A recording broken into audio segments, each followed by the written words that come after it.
নিযুক্তি এটা ভাৰতবৰ্ষ পৰ্যায়তো চৰ্চিত হৈছে অহা যি আমাৰ পৰীক্ষা হ'ব তৃতীয় আৰু চতুৰ্থ শ্ৰেণী এটা পৰীক্ষাত 11 লাখ পৰ্যন্ত প্ৰাৰ্থী হৈছে গতিকে জিলা উপায়ুক্তৰ সন্মিলনীত আমি আলোচনা কৰিলো যে কেনেকে আমি অতি সুন্দৰভাৱে এইবাৰো স্বচ্ছতাৰে সৈতে এই পৰীক্ষাটো সম্পূৰ্ণ কৰিব পাৰো তৃতীয়তে আৰু এটা বিষয় আলোচনালৈকে আহিছিলে যে মুখ্যমন্ত্ৰী নিযুত মইনা আঁচনি এই নিযুত মইনা আঁচনিখন অহা 7 বা 8 আগষ্টৰ পৰা আমি পপত্ৰ বিতৰণৰ কাম আৰম্ভ কৰিম তাৰ আগতে আঁচনিখনৰ ওপৰত এখন আমাৰ সাংবাদিক মেলো হ'ব আমি আনুষ্ঠানিকভাৱে উদ্বোধন কৰিম আৰু এই আঁচনিখনত যেহেতু 3 লাখ ছোৱালীয়ে বা আমাৰ কন্যা সন্তানে এই আঁচনিৰ সুবিধা ল'বলৈ সুযোগ পাব যাতে নিৰ্বাচনৰ প্ৰক্ৰিয়া পপত্ৰৰ প্ৰক্ৰিয়া সুন্দৰভাৱে হৈ যায় তাৰ বিষয়েও জিলা উপায়ুক্তৰ সন্মিলনীত আমি দীঘলীয়াকৈ আলোচনা কৰোঁ অৰুণোদয় 3.0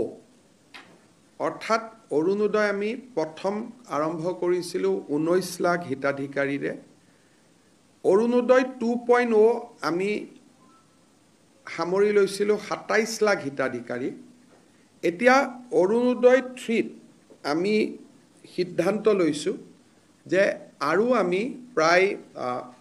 আপোনালোকে হিচাপ কৰিব লাগিব যে মই ফটক কৰি পূৰণ কৰি দিছোঁ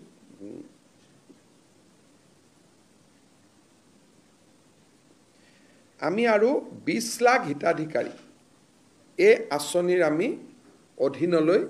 আনিব খুজিছোঁ যদি 20 লাখ হিতাধিকাৰীক এই আঁচনিৰ অধীনলৈ আনো তেতিয়াহ'লে এই আঁচনিৰ অধীনত বেনিফিটেড পৰিয়ালৰ সংখ্যা 47 লাখলৈকে বৃদ্ধি পাব আমি অৰুণোদয় 2.0 আধাৰ আৰু ৰেচন কাৰ্ডৰ লগত জড়িত নাছিলে তাৰ কাৰণে মই বিভিন্ন যোৱাকালি পৰহি যেতিয়া উপায়ুক্তৰ সন্মিলন আৰম্ভ হৈছিল মই কৈছিলোঁ যে কিছুমান অৰুণোদয় হিতাধিকাৰী অবাঞ্ছিত লোকৰ হাতলৈকেও যোৱাৰ কিছু তথ্য আমাৰ হাতলৈ নিৰ্বাচনৰ সময়ত আহিছিলে সেইকাৰণে এইবাৰ আমি সিদ্ধান্ত কৰিছোঁ যে অৰুণোদয় আঁচনিটো পাবৰ কাৰণে ৰেচন কাৰ্ড থাকিবই লাগিব আৰু যদি ৰেচন কাৰ্ড কাবাৰ থাকে তেতিয়াহ'লে তাৰ আধাৰো থাকিব লাগিব অৰ্থাৎ Arunodoi will be link with Aadhaar and ration card সেইকাৰণে বৰ্তমানলৈকে পাই থকা অৰুণোদয় হিতাধিকাৰী আৰু নতুনকৈ 20 লাখ যি হিতাধিকাৰী হ'ব তাৰ কাৰণে এটা নতুন নিৰ্বাচনী প্ৰক্ৰিয়া এটা আৰম্ভ হ'ব অৱশ্যে যেতিয়ালৈকে নতুন বেনিফিচিয়াৰী নিৰ্বাচন নহয় তেতিয়ালৈকে পুৰণাসকলে অৰুণোদয় পাই থাকিব কিন্তু যেতিয়া নতুন হিতাধিকাৰী হ'ব বৰ্তমানে পাই থকা সকলোৱে নাপাবও পাৰে যদি তেওঁলোকৰ ৰেচন কাৰ্ড নাই বা তেওঁলোকৰ আধাৰ নাই তেতিয়া তেওঁলোকে নাপাবও পাৰে অহা ছেপ্টেম্বৰ মাহৰ পৰা আমি অৰুণোদয় হিতাধিকাৰী 0.3 কাৰণে অৰুণোদয় 0.3 এই হিতাধিকাৰী নিৰ্বাচনৰ প্ৰক্ৰিয়াটো আমি আৰম্ভ কৰিম আৰু এই কামটো যাতে খুব সুষমভাৱে কাৰণ অৰুণোদয় হিতাধিকাৰী প্ৰায় ডাবল হৈ যাব আজিতকৈ দুগুণ হৈ যাব আজি 27 লাখ আছে তেতিয়া প্ৰায় 47 লাখ হ'ব ডাবল নহব অকনমান ডাবলতকৈ কম হ'ব গতিকে এইবাৰ যাতে অৰুণোদয়ত প্ৰত্যেকটো ৰেচন কাৰ্ড থকা পৰিয়াল প্ৰত্যেকটো হয়তো নহব 80% হ'ব ৰেচন কাৰ্ড প্ৰায় 55 লাখৰ আছে আমাৰ অৰুণোদয় 47 লাখ কিন্তু যেহেতু অৰুণোদয়ত ক্ৰাইটেৰিয়া আছে 4খন গাড়ী থাকিলে নাপায় মন্ত্ৰী এমএলএ পৰিয়ালে নাপায় পঞ্চায়তৰ পৰিয়ালে নাপায় সেইকাৰণে আমি ভাবিছোঁ যে 47 lakh will be a sufficient number যোগ্যজনক দিবৰ কাৰণে আৰু তাৰ গোটেই নিৰ্বাচনৰ প্ৰক্ৰিয়াটো আমি ছেপ্টেম্বৰ মাহৰ পৰা আৰম্ভ কৰিম তাৰ বিষয়েও জিলা উপায়ুক্তসকলৰ লগত পুংখানুপুংখভাৱে আমি আলোচনা কৰিম এইবাৰ আমি প্ৰথম চৰকাৰ আৰম্ভ হোৱাৰ পিছত আমি চাউল বা ধান কিনা আৰম্ভ কৰিছিলোঁ এইবাৰ চৰকাৰে ধান কিনা আৰু ধানৰ মিলসমূহে ধান কিনা এই গোটেই যদি দুইটা অংক মিলাই দিওঁ এইবাৰ অসমত যথেষ্ট ধান সংগ্ৰহ হৈছে আৰু চৰকাৰে প্ৰায় 3,60,000 মেট্ৰিক টন আমি ধান কিনিছোঁ আৰু প্ৰাইভেট মিল 48টা মিলেও প্ৰায় ইমানেই ধান কিনিছে এইবাৰ অসমত খেতি আৰু ধানৰ খৰিদ যথেষ্ট ভাল হৈছে আমি প্ৰাইভেটৰ ডেটাটো অহাৰ লগে লগে টোটেল ডাটা এটা আমি দিব পাৰিম যোৱা বছৰ আমি সৰিয়হ কিনিছিলোঁ 3,000 মেট্ৰিক টন হয়নে 3,000 মেট্ৰিক টন মই মেট্ৰিক টন হ'বনে অলপমান সংখ্যাটো হয়নে এমটি হয় 3,000 এমটি এইবাৰ আমি 11,000 মেট্ৰিক টন আমি সৰিয়হ কিনিব পাৰিছিলোঁ তাৰমানে এটা বছৰৰ ব্যৱধানতে 8,000 মেট্ৰিক টন 300 টাইমছ আমাৰ সৰিয়হ কিনাটো বাঢ়িছে অহা বছৰ আমি ইয়াক 30,000লৈকে লৈ যাব খুজিছোঁ 30,000 মেট্ৰিক টন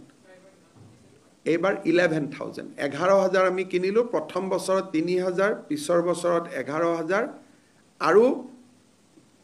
অহা বছৰ আমি 30,000 মেট্ৰিক টনলৈকে আমি যাব খুজিছোঁ লগত আমি আৰু এটা নতুন এটা আইটেম আমি কিনিব খুজিছোঁ এটো হৈছে মেজ আপোনালোকে জানে যে অসমত মেজৰ প্ৰডাকশ্যন বহুত বাঢ়ি গৈছে আৰু অসমৰ প্ৰকিউৰমেণ্টত ধান আছিলে সৰিয়হ আছিলে